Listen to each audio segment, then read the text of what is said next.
স্বৈরাচার পালালেও অদৃশ্য শক্তি ধীরে ধীরে দৃশ্যমান হচ্ছে। নেতাকর্মী ও সমর্থকদের যে কোনো মূল্যে ঐক্যবদ্ধ থাকতে হবে। কিশোরগঞ্জে বিএনপির সম্মেলনে তারেক রহমান।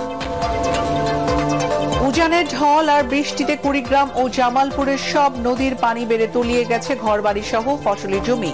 চরম দুর্ভোগে বানভাসী মানুষ। সাতক্ষীরায় বিদ্যুৎ উপকেন্দ্রে ট্রান্সফরমার বিস্ফোরণে ভয়াবহ অগ্নিকাণ্ড। প্রায় 5 ঘন্টা পর পুরো জেলায় বিদ্যুৎ সরবরাহ স্বাভাবিক। রাজশাহী বিশ্ববিদ্যালয় ছাত্র সংসদ নির্বাচনে প্রচারণায় উৎসব মুখর ক্যাম্পাস। শিবিরের ইশতেহার ঘোষণা। পোষ্য কোটা বাতিলের দাবিতে অনশনরত শিক্ষার্থীদের সাথে শিক্ষকদের হাতাহাতি।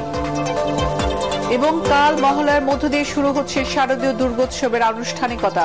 মণ্ডপগুলোতে চলছে শেষ মুহূর্তের প্রস্তুতি। সাতক্ষীরায় পাট দিয়ে তৈরি প্রতিমা দেখতে দর্শনার্থীদের ঢল।